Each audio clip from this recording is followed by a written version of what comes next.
유치환 선생 그리움, 조병화 선생 그리움, 이제 그리움에 대한 시 이렇게 한두 가지 보았고, 이번에는 한 젊은이의 고뇌하는 모습을 그린 작품 하나를 보고 갑시다. 김광균의 와사등. 우리들 중학교 책인가에 나왔어. 와사등. 차단한 등불이 하나 빈 하늘에 걸려 있다. 내 홀로 어디로 가라는 슬픈 신호냐. 긴 여름에 황망이 나래를 젓고 늘어선 고층 창백한 묘석같이 황혼에 젖어 찬란한 야경 무성한 잡초인 양 헝클어진 채 사념 벙어리 되어 입을 다물다. 피부의 바깥에 스미는 어둠, 낯설은 거리의 아우성 소리, 공허한 군중의 행렬에 섞여 내 어디서 그리 무거운 비애를 지니고 왔기에 그 길게 느린 그림자 이다지 어두워 내 어디로 어떻게 가라는 슬픈 신호기 차단한 등불이 하나 빈 하늘에 걸려있다. 그 한 젊은이가 지금 도시의 그 신호등 앞에 서 있는 거지. 그러면 그 신호등은 그 차들은 그 오른쪽으로 가라면 오른쪽으로 갈 것이고 뭐 직진을 하면 직진하고 다 이제 그 신호에 따라서 가잖아. 그렇지. 근데 자기는 어디로 갈지를 모르는 거야. 자기가 갈 곳을 그 방향을 가르쳐 주는 무엇도 없고 자기가 어떻게 갈 수도 없어. 낯설기만 하고. 그러니까 거기에 보면은 참 긴 여름에가 황망이 나래를 접었다는 표현도 참 멋있는 것이, 그냥 시간 되면 해는 넘어가는 거지만 이 작가는 그렇게 생각을 안 하고 긴 여름에가 이게 바쁜 일 있는 것처럼 아주 이렇게 부랴부랴 이렇게 나래를 접고 서쪽으로 넘어가는 그 석양을 표현을 했는데 참 멋있어요. 이게 젊은이의 고뇌를 얘기하면서 또 이거 멋있다는 얘기하면 이게 참 어울리진 않는데, 예. 그 늘어선 고충도 우리도 지금도 그 서울에 한번 가끔 가서 보면은 그렇게 멋있더라고. 아주 지금은 뭐 디자인도 더 멋있고 건물 하나하나가 예술이잖아. 그럼 그 당시에도 어떤 시골에서 올라온 사람이나 누가 볼 때는 눈이 막 휘둥그레지는 그런 거잖아, 서울이라는 모습이. 그런데 그런 늘어선 고충도 이 고뇌하는 젊은이 눈에는 그냥 공동묘지의 묘석같이 보이는 거야. 그냥 이렇게 직사각형으로 이렇게 돼가지고. 그리고 여기가 이게 비행기가 많이 다녀요. 제트기도 다니고 항공기도 많이 다니고. 그리고 이제 밤이 되니까 네온 사인이 막 불을 밝힐 거 아니야. 그런데 그것이 그냥 어지럽게 그냥 이렇게 엉킨 그 잡초처럼 보이는 거예요. 이 젊은이한테는. 그냥 가만히 서 있을 수도 없고 해서 또 흘러가는 군중 속에 같이 또 휩싸여서 가잖아. 그런데 정말로 내가 어디서 그리 슬픈 비애를 지니고 왔기에 길게 느린 그림자 이다지 어두워. 그냥 어떤 희망이 보이질 않는 거예요. 이 순간에 어디를 가야 할지를 조차를 모르고 있으니까. 이게 가다 보면 또 신호등이 나오잖아. 그러니까 내 어디로 어떻게 가라는 슬픈 신호기 차단한 등불이 하나 빈 하늘에 걸려있다. 그러니까 그 슬픈 신호기 신호등도 우리 사람처럼 생각하는 거라면 이 젊은이를 보면서 가슴 아플 거 아니야. 참 어디로 가라고 일러줘야 되는데, 응?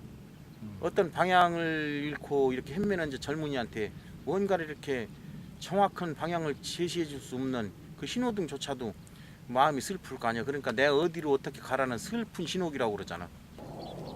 내가 이 김광균 시인의 작품 중에서 그 전체 내용도 좋아하지만 그 내용 중에 아주 너무나 좋아하는 한 구절이 있어서 이 시를 좋아해. 외인촌이라는 건데 그 뭐좀 한번 해보려고 하면 이렇게 비행기 저렇게 지나가고 시끄러워갖고 당체 비행기 소리도 나고 나는 나대로 또 얘기하면 되는 거지. 그럼. 하얀 모색 속에 펴있는 산엽촌의 고독한 그림 속으로 파란 역등을 탄 마차가 한 대 잠겨가고 바다를 향한 산마루길에 우두커니 서있는 전신주위엔 지나가던 구름이 하나 새빨간 노을에 젖어 있었다. 바람에 불리우는 작은 집들이 창을 내리고 갈대밭에 묻힌 돌다리에선 작은 시내가 물방울을 굴리고 안개 자욱한 화원지의 벤치 위엔 한낮에 소녀들이 남기고 간 가벼운 웃음과 시들은 꽃다발이 흩어져 있었다. 외인 묘지의 어두운 숲을 뒤엔 밤새도록 가느다란 별빛이 나리고 공백한 하늘에 걸려있는 촌락의 시계가 야윈 손길을 저어 10시를 가리키면 날카로운 고딱같이 언덕 위에 솟아있는 퇴색한 성교당의 지붕 위에선 분수처럼 흩어지는 푸른 종소리. 이게 이제 외인촌인데, 내가 이 외인촌 중에서 제일 좋아하는 구절은 뭐냐면 바다를 향한 산마룻길에 우두커니 서 있는 전신주위엔 지나가던 구름이 하나 새빨간 노을에 젖어 있었다. 요게 그렇게 좋더라고. 근데 이 시를 보면은 그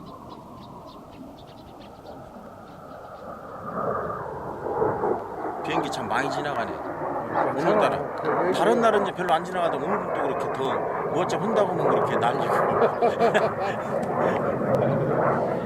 안개 자욱한 화원지 벤치 위에, 그러니까 이제 옆에 이제 묘지도 있고 그러니까 이제 와서 쉬는 사람들도 있고 이제 의자가 있었던가 봐.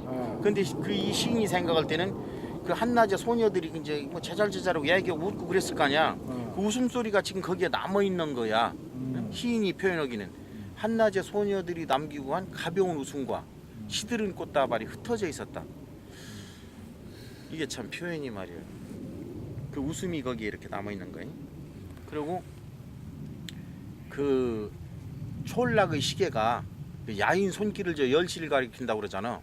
그러면 그 시계에 뭐 시침이든 분침이든 보면 손가락으로 따진다고 치면 굉장히 야윈 것 같잖아. 이렇게 아주 젓가락처럼. 그러니까 그것을 보통 사람들은 그냥 그런 생각을 안고 넘어가는데, 이 시인은 그 야인 손길을 저어서 어떤 흐름에 따라서 시간은 가는 건데 그 야인 손길을 저 주어서 시간이 가서 10시가 된 것처럼. 응? 이게 그 시침 초침이 이렇게 움직여서 이렇게 가갖고서. 예. 근데 시침 초침이 아니라 시간으로 따지면 초침이 먼저 나와야 되겠지. 그런데 거기에서 그 성당에서 울려 퍼지는 종소리가 뭐라고 그러느냐면은 푸른 종소리라고 그러잖아. 그지? 그러니까 종소리의 그 색깔을 푸르다고 그랬단 말이에요. 그럼 푸르다는 거는 사실 아까 신호등도 푸른 불이 들어오면 우리가 가잖아. 희망적인 거. 그러니까 어떤 그 성당에서 울려 퍼지는 그 종소리의 그 색깔을 푸른 종소리, 어떤 그 새로운 어떤 그 생명에 대한 구원의 같은 이런 것이 거기에 좀 이렇게 의미가 들어 있겠지. 근데 아까 그 유치환 선생의 우편국에서라는 시에서는 그 통영 바다 바람 색깔이 연보랏빛이라겠다고. 연보랏빛이라겠어. 그 바다 바람이. 그렇게 친구도 통영 가거든. 그 연보랏빛 한번 꼭 보고 오시오. 바람이. 예, 연보랏빛일 거야. 진짜 아름다울 것 같아. 나도 한번 가면 볼게. 지금 여기 부는 바람은 색깔이 뭐 같아? 그 통영 바다는 연보랏빛이고 외인촌의 그 성당에서 울리는 종소리는 푸른 종소리고. 참으로 멋있어.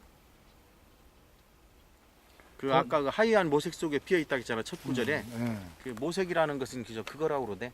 그 저녁에 황혼 무렵에 그 석양이 질 때 그 아슬한 어떤 갈대밭이 됐던 어디에든 그 비치는 그 저녁 무렵이 그 어디니 모르는 쓸쓸한 그 빛. 그것을 모색이라고 그런대요. 모색. 그렇게 그 하얀 모색 속에 피어 있는 그 산협촌, 그 어떤 골짜기로 파란 역등을 단 마차한테 잠겨간다고 하잖아. 그 역등이라는 건 글자 그대로 어떤 그 역에 키어 있는 어떤 곳은 뭐 이탈리아식 같은 뭐 그런 등 그런 것은 이제 역등이겠지. 그걸 하나 다른 마차가 이렇게 잠겨가는 걸 보면서 이 시인이 이제 그 외인촌을 쓴 거지.